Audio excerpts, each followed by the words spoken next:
Paper folding से related questions को solve करते समय हमने अपने पिछले एपिसोड्स में आप लोगों को बताया है कि दो चीज़ों पर ध्यान देनी होती है। पहला कि आप जिस दिशा में पेपर को फोल्ड कर रहे हैं अनफोल्ड उसके अपोजिट दिशा में करेंगे, ये आपको ध्यान रखना है। और दूसरा कि जब हम अनफोल्ड करते हैं तो फोल्डेड पार्ट का मिरर इमेज बनता है। इन दो चीज़ों को हमेशा ध्यान रखें पेपर फोल्डिंग से रिलेटेड क्वेश्चंस को सॉल्व करते समय। ठीक है, तो बढ़ते हैं हम लोग अपने क्वेश्चन की ओर। ये देखिए लेफ्ट साइड में ये हमारा प्रॉब्लम फिगर है यानी क्वेश्चन फिगर, और इधर राइट में ये आंसर फिगर्स दिए गए हैं। इस पेपर को फोल्ड किया गया है कई स्टेप्स में और इसको अनफोल्ड करने के बाद इनमें से कोई एक फिगर हमें प्राप्त होगा।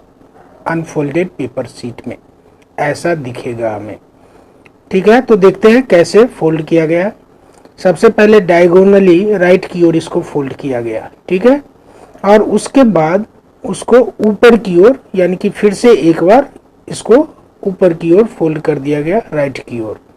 और उसके बाद फोल्डेड हिस्से में इस पार्ट पर ये देखो इस लाइन पर इस साइड पर एक कट लगा दिया गया। ये पंच या कट आप जो भी कह लो ये लगा दिया गया।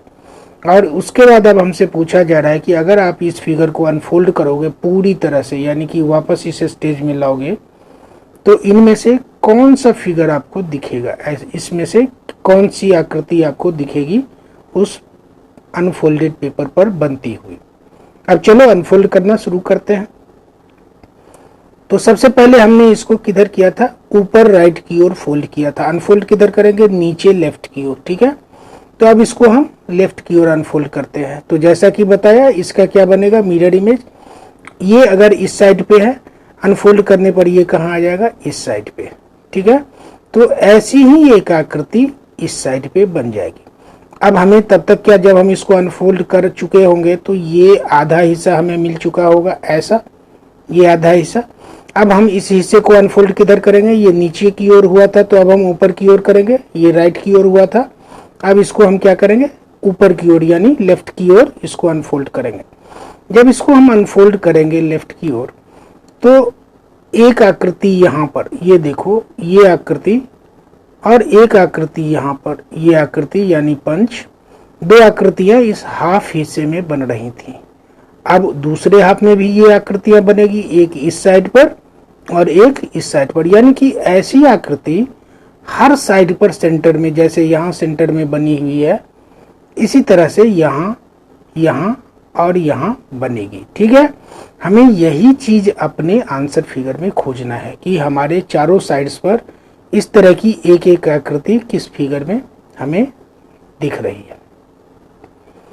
चलते हैं ए में। ये देखो हमारे साइड पर ये आकृति होनी चाहिए थी ये, लेकिन ये आकृति तो अंदर में है और ये आकृति मिलती भी नहीं है, तो इसलिए ए को छांट दो। इस बी में ये दो जगह तो बनी हुई है ऐसी आकृति, लेकिन सेंटर में तो कोई आकृति बनेगी नहीं, इसलिए कि सेंटर में कोई कट या पंच नहीं है, तो इसको भी छांट लो। दूसरा कि इन दोनों साइड्स पर भी बनने चाहिए थे, नहीं है, काट लो, इसको हटाओ। अब आ जाओ ऑप्शन सी पर। ये देखो ये गलत तरीके से बना तो चारों साइड पर है, लेकिन आकृति ऐसी बननी चाहिए थी, आकृति दूसरे तरह की बनी हुई है। सी को भी हमने छाट दिया। अब जिस तरह की आकृति हमें चाहिए अपने चारों साइड पर, ऐसी आकृति यहाँ भी, यहाँ भी, यहाँ भी और यहाँ तो पहले से ही हमने पंच लगा रखा है। ये आकृति बनती हुई कहाँ दिख रही है हमें, फिगर डी में। देखो चारों साइड्स पर ठीक ऐसी ही आकृति बन रही है, इसीलिए हमारा आंसर क्या है, ऑप्शन डी।